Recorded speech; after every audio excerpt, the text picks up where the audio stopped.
y Centro Pedagógico, y hoy la verdad es que estoy súper contenta porque la doctora Brenda Moreno de My Smile, odontopediatra, nos hizo un pequeño espacio para platicarnos sobre las repercusiones que trae el uso del chupón en los niños, que la verdad, bueno, yo no lo sabía en su momento. Gracias a ella me iluminó sobre cómo les puede hacer daño tanto odontológicamente como las repercusiones que puede llegar a tener en el lenguaje de los niños. Así que, pues bueno, muchísimas gracias por recibirnos. Muchas gracias por la invitación y por darnos la oportunidad de compartir esta información súper valiosa para todos los papás. Yo soy la doctora Brenda Moreno, soy odontopediatra, directora de Magic Smile, y con mucho gusto les voy a compartir alguna información importante acerca de los tipos de chupones, de los puntos de vista en cuanto a pediátrico, psicológico y dental, las repercusiones que puede tener el uso prolongado del chupón, así como algunas recomendaciones para irlo dejando. Muchísimas gracias. Bueno, pues hay algunos tipos de chupones diferentes. Lo que normalmente conocemos nosotros es el chupón convencional, que es como este que está aquí. Aquí lo que pasa es que este tipo de chupón es mucho más grueso, ¿sí? La forma del chupón es la forma que va a adaptar el paladar o el maxilar de los niños con su uso prolongado. Okay. El chupón, normalmente no recomendamos el chupón. Hay diferentes puntos de vista de que los papás me dicen, oye, es que a quién le voy a hacer caso. Me dice el pediatra una cosa, psicológicamente otra cosa, y yo les digo otra cosa. Entonces, les voy a dar los puntos de cada uno de los especialistas y lo que nosotros recomendamos como odontopediatras para que no tenga esa repercusión en el maxilar y en los dientes. Okay. Desde el punto de vista de pediatría, los pediatras no recomiendan el chupón si están con lactancia materna exclusiva. Okay. Y en caso de necesitarlo, se debe retirar a los 6 meses de edad, ya que es cuando empiezan a salir los dientitos y ya cambia el patrón de alimentación de succión a masticación. Ajá. Bueno, en cuanto a psicología, pues hay muchos artículos que nos marcan que a partir de los 4 años de edad o hasta los 4 años de edad el niño siente seguridad con el chupón. Y odontológicamente hablando, la Academia Americana de Odontopediatría nos marca que el chupón se debe retirar al año de edad, no más de 2 años, para que no tenga implicaciones dentales o del maxilar.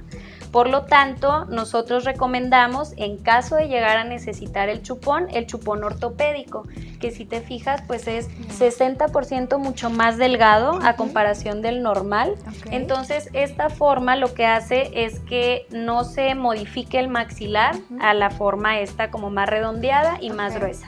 Muy bien, fíjate qué interesante, porque la verdad es que a veces no sabemos, como mamás es bien cómodo darle el chupón al niño porque deja de llorar y en ese momento te da esa paz y tranquilidad que tú estás buscando. Sin embargo, no sabemos que si lo utilizan durante más tiempo, pues te va a crear una repercusión. Hay una malformación, ¿cierto? Exactamente. Hay algún tipo, hay muchas complicaciones o repercusiones que puede tener el maxilar y los dientes, como es que el maxilar o el paladar se hace mucho más alto y más estrecho.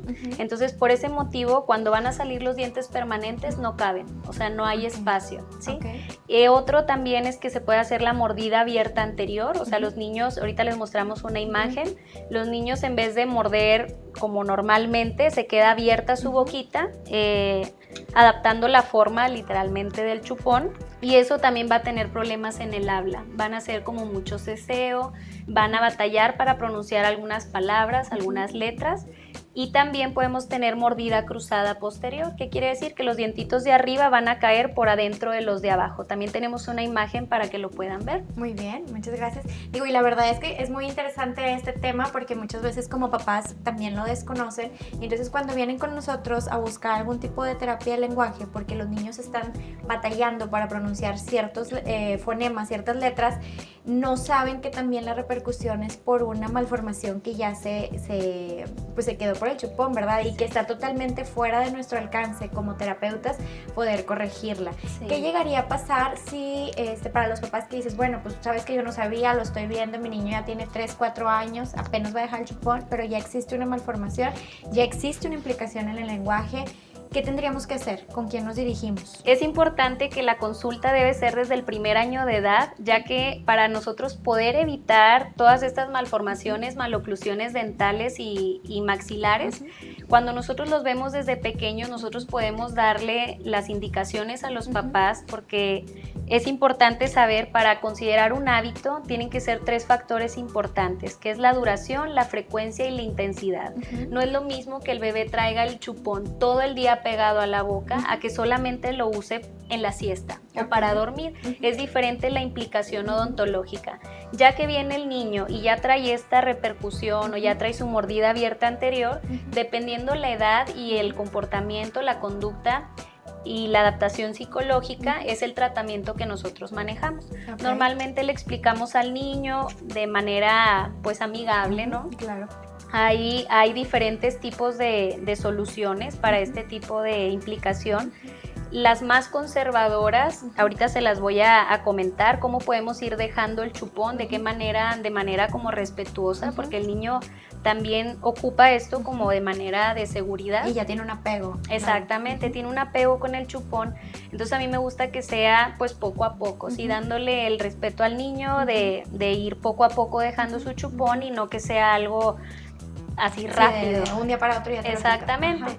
Entonces, dependiendo la implicación dental, es el tratamiento que le vamos a dar. Hay aparatitos fijos, sí, que se ponen en su boquita. La mayoría de los niños, si no es que casi todos, lo aceptan súper bien. Es algo muy noble. Y le explicas al niño a su edad lo que va a hacer ese aparatito. Es como un recordatorio, no como, oye, unos piquitos, oye, no puedes meter el dedo, o el chupón. Lo que conocemos algunos como trampa. Que la les trampa ponen lingual, en el exactamente. La trampa lingual es un aparatito que se puede limpiar muy fácilmente, no tiene ninguna molestia. Para romper o quitar un hábito aconsejamos de 3 a 4 meses el uso de la trampita. Se retira, les vamos a enseñar algunas imágenes de casos que tenemos que recupera casi en su totalidad la mordida. Muy bien. Súper bien. Bueno, y aquí tú recomendarías, porque sí nos ha tocado mucho en consulta, el hecho de que llegan buscando, ya les ponen la trampa y llegan buscando la terapia del lenguaje. Sin embargo, para nosotros es imposible trabajarlo porque el niño no tiene manera de colocar su lengua donde debe de ir para poder emitir el fonema correctamente. Entonces, aquí lo ideal sería que primero terminar el tratamiento contigo y después empezar un programa de terapias. Dependiendo el grado de afectación. Cuando tenemos un grado ya avanzado, o sea, ya tenemos cierta cantidad de milímetros arriba, yo lo que recomendaría sería primero corregir la maloclusión y luego tratar el habla, ¿no? O sea, ya para que él tenga su maxilar en correcta posición y que no sea un impedimento para acomodar bien la lengua. Bueno, y entonces, ¿cuáles serían las recomendaciones o qué podríamos hacer si como papás tú dices, ya se lo doy, ahora se lo quito? ¿Qué podemos recomendarles a toda esta comunidad de papis? Yo lo que recomiendo es, si llegara a ocupar el chupón, que sea un chupón ortopédico, o sea, mucho más delgado. Hay diferentes marcas, ya en la consulta, bueno, vamos sugiriendo el más indicado para cada niño. Que no lo traigan colgado, es muy común que lo traigan aquí, así con un listoncito muy bonito y decorado, pero eso le da pie a que el niño lo tenga en su disposición todo el día. Al traerlo todo el día, mayor implicación dental y del maxilar. Sí, hacer su correcta limpieza todos los días, dependiendo las indicaciones del fabricante, ya que hay de diferentes tipos de materiales de chupón. Si el niño se queda dormido con el chupón, retirarlo al momento que se queda dormido y cerrar sus labios, ¿sí? No dejárselo ahí toda la noche, porque lo que pasa es que se duerme, se despierta y otra vez ahí lo trae todo el tiempo. Evitar el tipo de chupón que es azucarado o mojarlo con sustancias azucaradas, porque eso me puede propiciar a caries dental. ¿Sí? Y yo creo que la principal indicación pues sería acudir con su odontopediatra para revisar al niño en general y darles las mejores indicaciones o la mejor opción para su niño, dependiendo cómo estemos. Bueno, y por último, yo creo que sería bien importante porque muchos papás van a decir, bueno, le quiero dar el chupón ortopédico, pero ¿dónde lo consigo? ¿Dónde podríamos conseguir este tipo de chupones? Este tipo de chupones puede ser de marca MAM, que lo venden en Liverpool, ¿sí? Se escribe M-A-M, es una marca española. Y también está la marca Curaprox, que es una marca mexicana, y este se vende por etapas, ¿sí? Dependiendo la edad, edad del niño, Ok. es el chupón que le corresponde. Ah, muy bien. Bueno, pues ahí tienen donde podrían ustedes conseguirlos. Y pues bueno, bien importante, ya saben que siempre nos gusta trabajar aquí en CEPEDI de forma multidisciplinaria con diferentes especialidades, porque sabemos que no podemos resolver todo el problema desde una sola área de intervención. Por eso es que hoy quisimos compartirles esta información para que si ustedes están pasando por algún momento, pues bueno, les vamos a dejar aquí abajo los datos de la doctora Brenda Moreno por si quieren venir con ella. Hoy que la sigan en Instagram, la verdad es que tiene un carisma con los niños que les prometo que sus hijos se van a sentir súper cómodos de venir aquí a Magic Smile, van a salir bien contentos y si ni siquiera se van a dar cuenta que vinieron a una consulta dental, ¿verdad? Y se les va a olvidar un poquito el miedo que puedan llegar a tener. Y pues bueno, si a ti te gustó la información, te agradecemos que nos puedas ayudar a compartir este video porque seguramente vas a tener más conocidos y amigas que están pasando por el mismo proceso. Y bien importante que te puedas suscribir a nuestro canal. Te vamos a dejar aquí abajo el canal de YouTube que tenemos para que puedas conocer más sobre otros temas odontopédicos de la parte del frenillo, qué tipo de tratamientos pueden tener y que la sigan también. Te vamos a poner aquí su cuenta de Instagram, su fanpage para que puedan seguirla y tener el contacto de ella también. Muchísimas gracias. Gracias.